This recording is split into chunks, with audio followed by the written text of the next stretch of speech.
नमस्कार दोस्तों। आप सभी का जीएस कैंपस पर बहुत बहुत स्वागत है।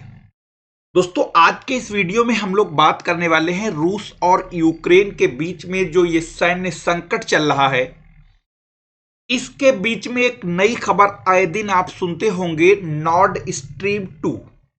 तो आखिर जैसा कि आप आजकल देख रहे होंगे मीडिया में हर जगह रूस और यूक्रेन के कॉन्फ्लिक्ट को लेके ये पूरे एक इंडिया नहीं बल्कि पूरे इंटरनेशनल मीडिया में ये बात छाई हुई है कि क्या रूस यूक्रेन पर कब्जा कर लेगा या हमला कर देगा।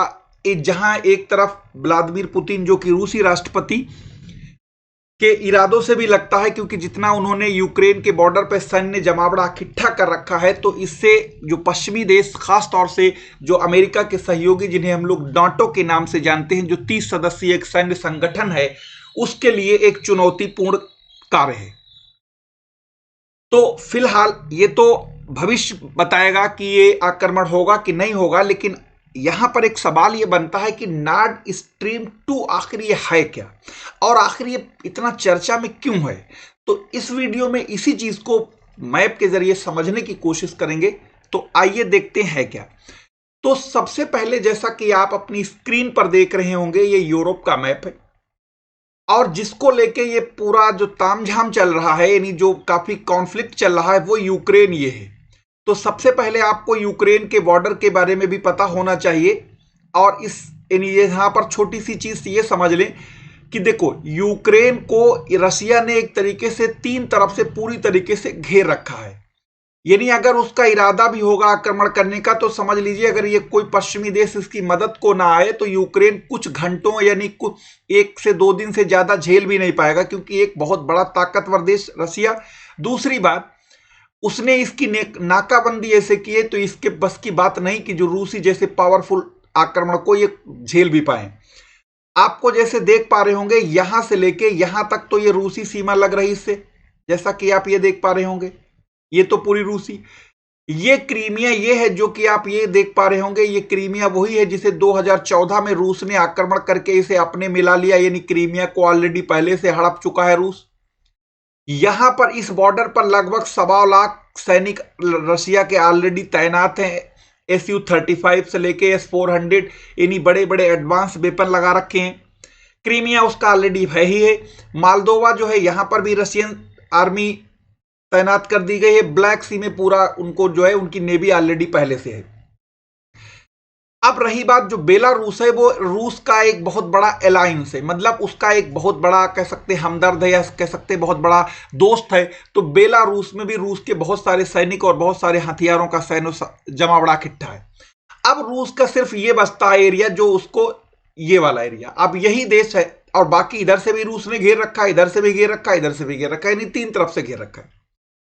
अब इसी के चलते यहां पर, ये तो आप रोज सुनते होंगे, नई बात कोई है नहीं, लेकिन यहां पर एक बात आती है कि ये नॉर्ड स्ट्रीम 2 क्या है। जैसा कि आपको पता होगा कि पूरी दुनिया में जो गैस और पेट्रोलियम के उत्पादक देश हैं, उनमें रूस का एक बहुत अहम स्थान है। और अगर हम गैस की बात करें तो पूरी दुनिया में रूस के पास सबसे बड़े गैस के भंडार है।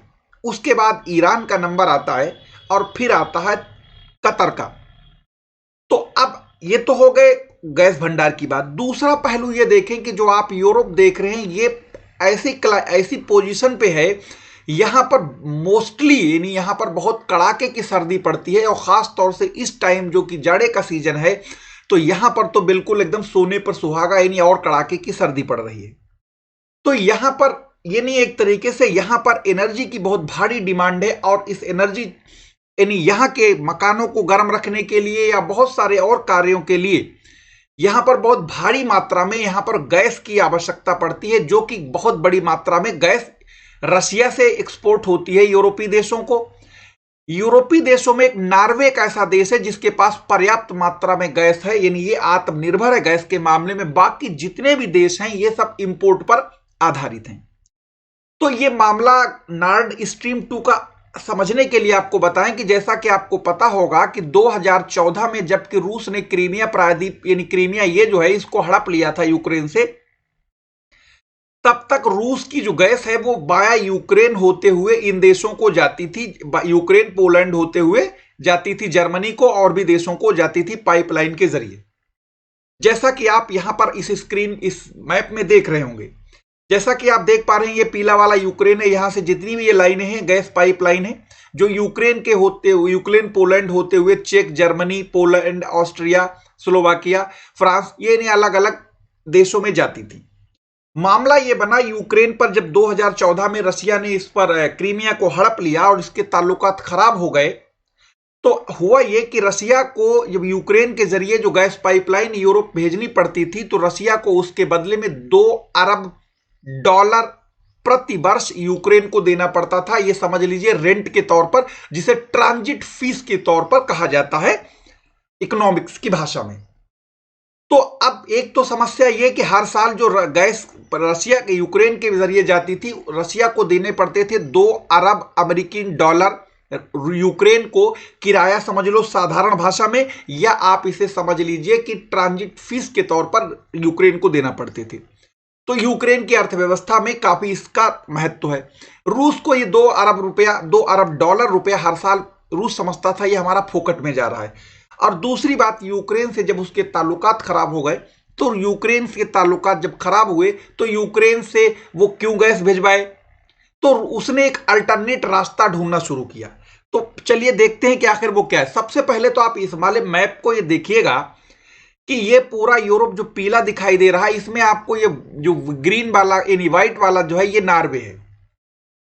नॉर्वे एक ऐसा देश है, जैसा कि हमने अभी पीछे बताया भी था आपको, कि यहां पर पर्याप्त मात्रा में गैस के भंडार है और गैस इनके पास पर्याप्त है। ये अपनी जरूरत को भी पूरा करते हैं और यूरोप को काफी मात्रा में एक्सपोर्ट भी करते हैं, जैसा कि आप इन एरो से देख सकते हैं।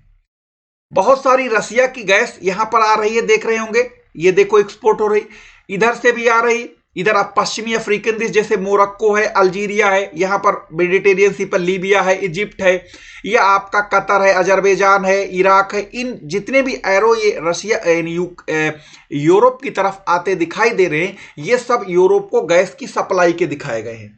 जैसे ये नॉर्वे से, ये इधर से भी है, ये पश्चिमी अफ्रीकन देश, ये उत्तरी अफ्रीकन देश, ये आपके खाड़ी देशों से, और ये आपका रसिया से। ये बहुत भारी मात्रा में यहां गैस की सप्लाई होती ताकि ये घर यहां पर गर्म रह सके, वरना जाड़ों में ये लोग सब बिल्कुल एकदम जम जाएंगे।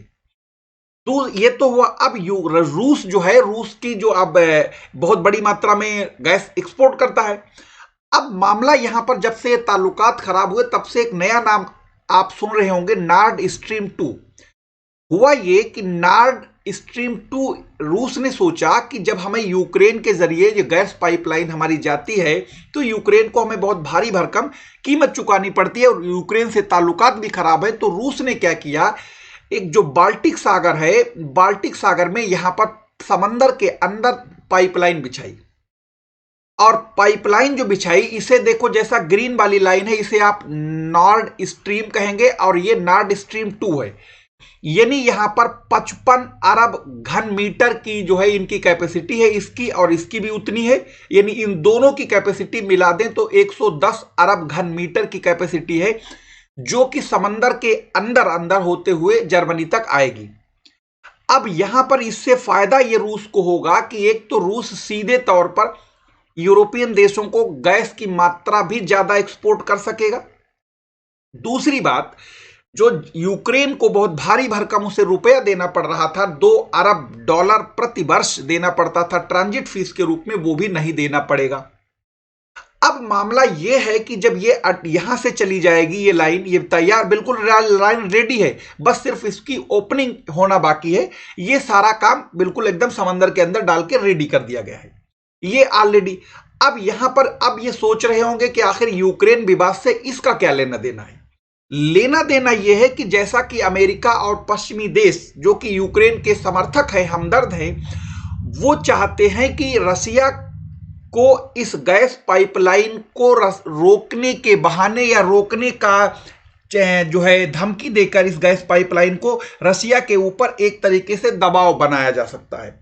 वो इसलिए क्योंकि रूस की 40% जो जीडीपी में इस गैस का निर्यात का हिस्सेदारी है, और इस जो गैस पाइपलाइन को जो बिछाया है, इस गैस पाइपलाइन के स्वामित्व जो है वो रशियन कंपनी के पास है। यानी एक तरीके से दूसरे भाषा में यह कहे, अमेरिका और पश्चिमी देश ये चाहते हैं कि रूस को एक तरीके से आर्थिक जो है प्रताड़ना देकर, यानी जो इस गैस पाइपलाइन के जरिए रूस को यूक्रेन के ऊपर जो अग्रेसिव उसका रवैया है उसको रोका जा सकता है। तो अमेरिका और पश्चिमी देश खासतौर से बार बार ये रूस को इस बात की धमकी दे रहे हैं कि ये गैस पाइपलाइन आपकी खटाई में पड़ सकती है, जो कि ये बिल्कुल रेडी हो चुकी है।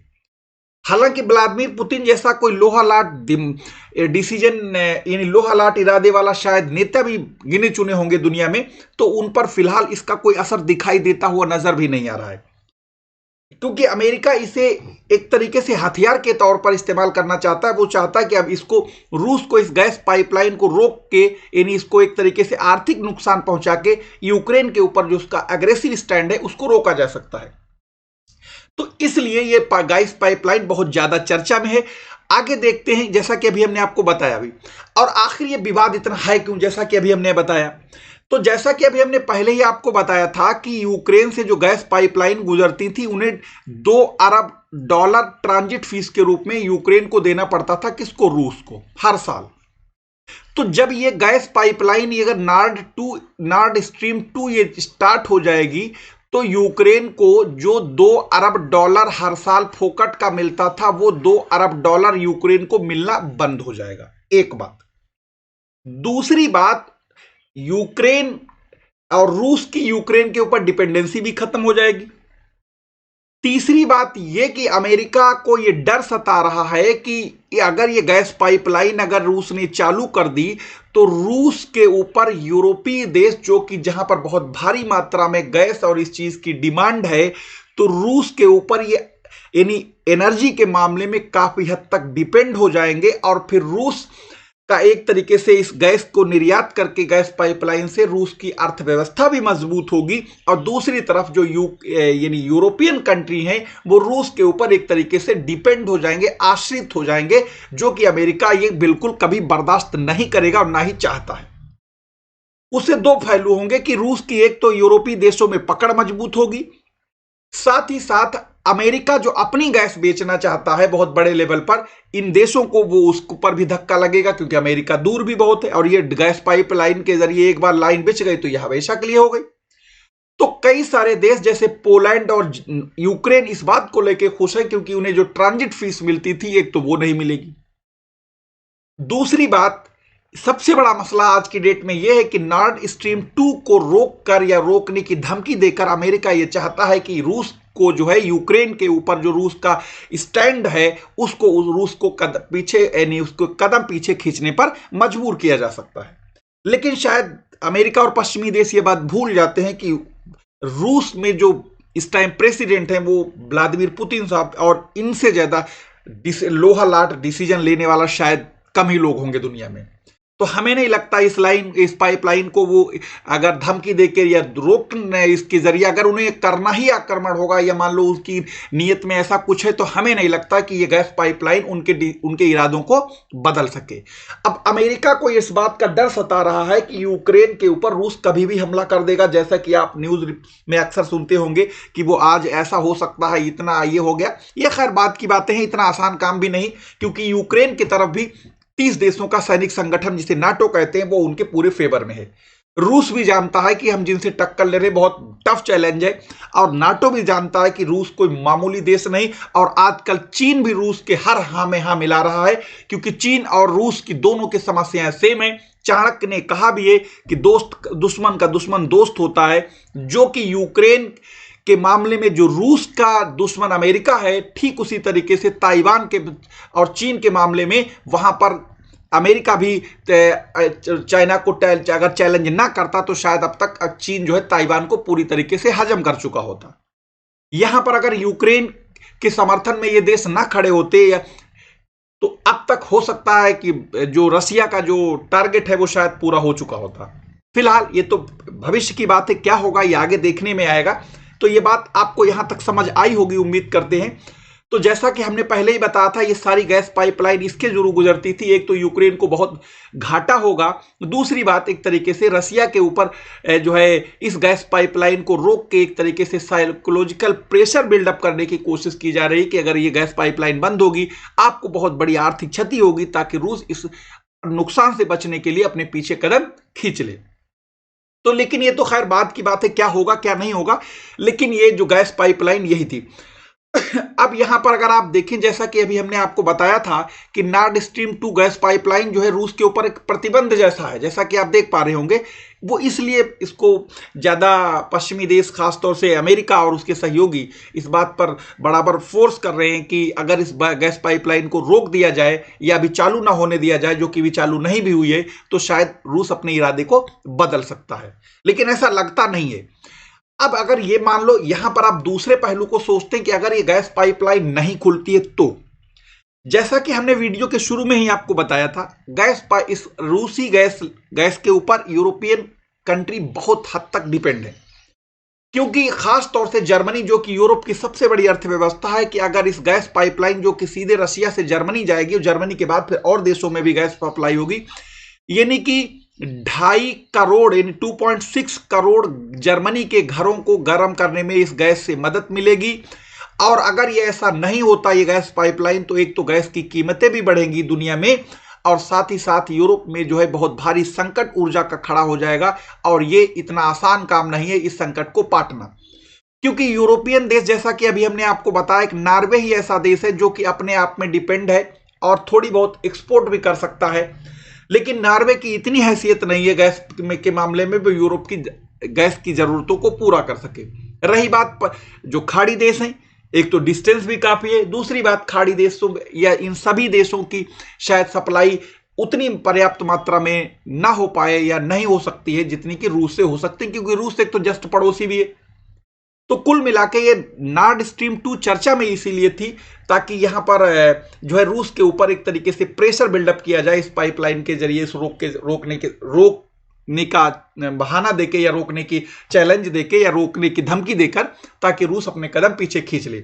तो हमें कई दिन से लग रहा था ये गैस पाइपलाइन के बारे में आपके साथ चर्चा करनी चाहिए, तो आज वो इसमें हमने ये की। फिर हम लोग किसी नए वीडियो में आपसे जुड़ेंगे। तो आपको ये वीडियो कैसा लगा इसके बारे में जरूर हमें बताइएगा। और रात 9 बजे रोजाना क्लास होती है, लाइव रहती है, और आपको उसमें ज्योग्राफी का MCQ यानी वर्ल्ड ज्योग्राफी का चल रहा है। साथ ही साथ आपको GS कैंपस ऐप भी है जो कि आप प्ले स्टोर से डाउनलोड कर सकते हैं। GS कैंपस टेलीग्राम चैनल को ज्वाइन कर सकते हैं, जिस पर आपको PDF और बहुत सारे क्लास के लिंक मिलेंगे। धन्यवाद।